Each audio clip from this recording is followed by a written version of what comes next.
안녕하세요, 여러분. 그동안 잘 지내셨나요?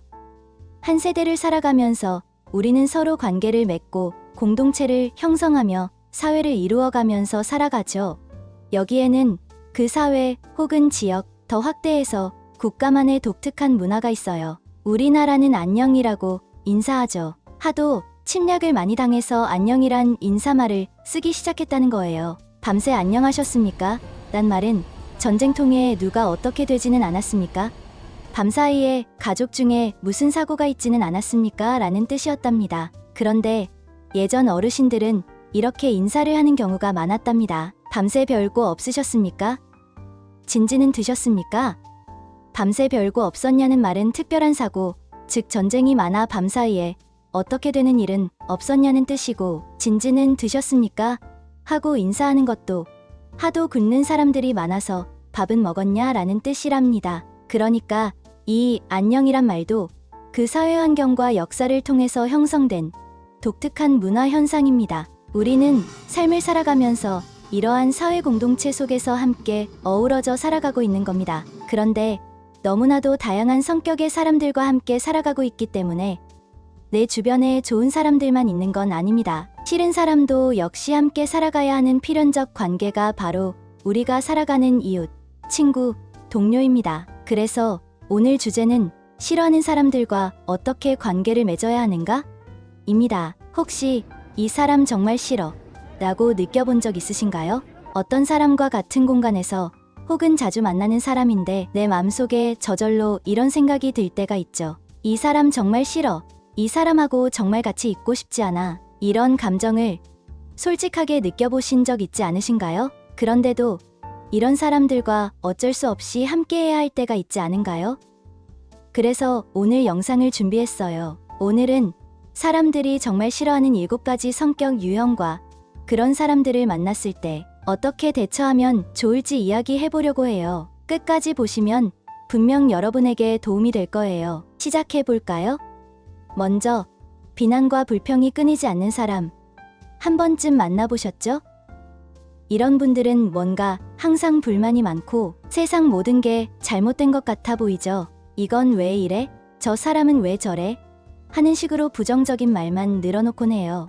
어떤 때는 이런 사람들을 보면 입에서 나오는 모든 게 늘 불평만 늘어놓아요. 다시 말하면 마음속에 불만이 밖으로 나올 때 늘 비난이 가득한 사람이죠. 이런 사람들의 특징이 무엇인지 아세요?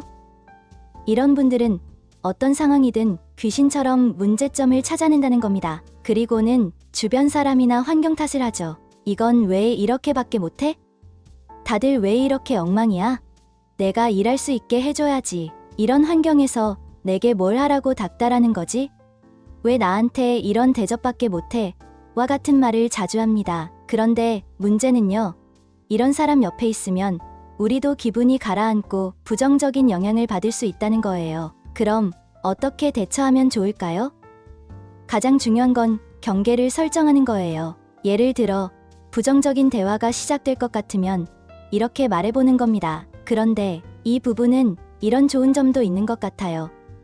하고 대화를 긍정적으로 돌리는 거죠. 또 대화를 부드럽게 하는 것도 좋아요. 그 대신에 너무 깊게 공감하려 하지 말아요. 공감을 깊게 하면 할수록 더불어 함께 부정적인 쪽으로 빠지게 되죠. 차라리 부정적인 에너지가 부담스러우면 적당히 거리를 두는 것도 좋은 방법일 거예요. 필요한 말만 하고 자연스럽게 거리를 두는 것도 좋아요. 두 번째는 자기밖에 모르는 사람입니다. 이런 분들은 항상 본인 얘기만 하고 다른 사람의 감정이나 상황엔 관심이 없어요. 다시 말하면 이런 분들은 내가 힘들든 말든 상관없이 자기만 생각하고 자기 말만 하죠. 한마디로 상대방의 마음을 전혀 알려고 하지 않는 공감 능력이 부족해요. 내가 제일 바쁜데 왜 넌 못 맞춰줘?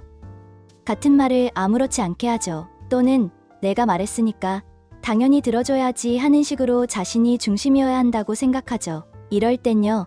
어떻게 해야 할까요? 첫째, 단호하게 자기 주장을 해야 해요. 그건 제가 할 수 없는 일이에요. 또는 지금은 제 일이 먼저예요. 지금 제 상황도 중요하거든요. 라고 분명히 말하는 거죠. 둘째, 논리적으로 대화하려고 노력하세요. 감정적으로 휘둘리기보다는 차분하게 상황을 설명하는 게 훨씬 효과적입니다. 세 번째는 심리적으로 조종하거나 가스라이팅을 하는 사람입니다. 이들은 은근히 상대방을 조종해서 자신이 원하는 대로 끌고 가려고 해요. 예를 들어, 너는 그 정도밖에 못하잖아. 또는 너는 그런 정도밖에 안 되지. 당연히 그런 거 못하지라고 말하면서 상대방의 자존감을 낮추는 경우가 많아요. 그러면 당연히 당하는 사람은 자기 자신을 의심하고 내가 정말 그랬나? 하면서 그 사람의 말을 따르게 되죠. 이럴 때는요, 이런 사람에게 이렇게 해보세요. 먼저 상대의 말이 정말 사실인지 스스로 확인하는 습관을 들여보세요. 그게 정말 맞는지 확인해 볼게요 라든지 주변 사람들과 대화를 나누며 진위를 파악하세요. 그리고 나의 감정을 분명히 표현하는 것도 중요해요. 이건 저를 불편하게 해요라고 말하면 상대가 더 조심할 가능성이 높습니다. 더 이상 쉽게 조종하려 들지 않을 겁니다. 필요하다면 전문가의 도움을 받는 것도 중요해요. 네 번째는 기본적인 매너나 예의를 지키지 않는 사람입니다. 한마디로 무례한 사람이죠.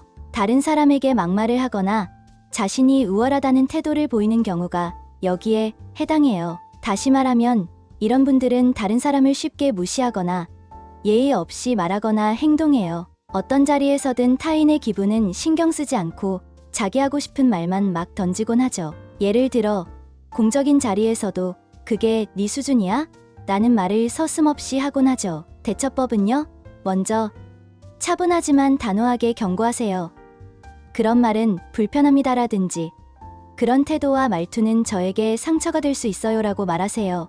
부드럽게 말하면서도 내가 불쾌하다는 걸 분명히 알리는 거예요. 그리고 이런 사람에게는 감정적으로 깊이 엮이지 않는 게 중요합니다. 상대의 무례한 행동에 영향을 받지 않으려면 감정적 거리를 두는 것도 중요합니다. 필요하면 거리를 유지하세요. 다섯 번째는 약속을 잘 안 지키고 말과 행동이 자꾸 바뀌는 사람입니다. 처음에는 이렇게 한다고 해놓고 나중에는 그런 적 없는데? 하며 말을 바꾸는 경우가 많죠. 이러면 정말 피곤하고 믿고 맡기기도 어려워요. 이럴 땐 어떻게 해야 할까요? 첫째, 중요한 약속은 꼭 문서나 메모로 남겨두세요. 아까 한 얘기를 다시 확인해 볼게요. 또는 아까 말한 내용을 정리해서 다시 확인해 줄 수 있을까요? 하고 기록으로 남기면 나중에 뒤집기 어려워질 거예요. 이런 분들은 기록하는 게 아주 효과적입니다. 그리고 상대가 약속을 어기더라도 그 변덕에 대비해 계획을 세워두면 스트레스를 줄일 수 있어요. 여섯 번째는 모든 걸 경쟁으로 여기는 사람입니다. 이런 사람은 항상 누군가를 이겨야만 직성이 풀려요. 예를 들어 네가 한 건 별거 아니야. 내가 더 잘했어 라며 사사건건 비교를 하곤 하죠. 이런 사람에겐 어떻게 대처할까요? 먼저 필요 없는 경쟁에 끌려가지 마세요. 우리는 팀이잖아. 함께하면 더 잘할 수 있어 라며 협력의 중요성을 강조하세요. 그리고 상대의 긍정적인 면을 칭찬하며 분위기를 부드럽게 만드는 것도 방법입니다. 마지막으로 지나치게 의존적인 사람입니다. 이들은 자신의 모든 문제를 타인에게 떠넘기고 지나치게 기대하려고 해요. 예를 들어 넌 꼭 날 도와줘야 해. 나 혼자는 못해 하는 말을 자주 합니다. 이럴 때는요, 먼저 적당한 선을 지키는 게 중요해요. 내가 도와줄 수 있는 건 여기까지야 라고 분명히 말하세요. 그리고 스스로 문제를 해결할 수 있도록 유도해보세요. 네가 직접 해보는 게 좋을 것 같아 라고 말하며 자리를 돕는 거죠. 이제 마무리할 시간이네요. 이렇게 사람들이 싫어하는 7가지 성격 유형과 대처법에 대해 이야기해봤어요. 결국 가장 중요한 건 우리 자신을 보호하는 거예요. 이런 사람들에게 휘둘리지 않고 건강한 거리를 유지하는 게 핵심 중의 핵심입니다.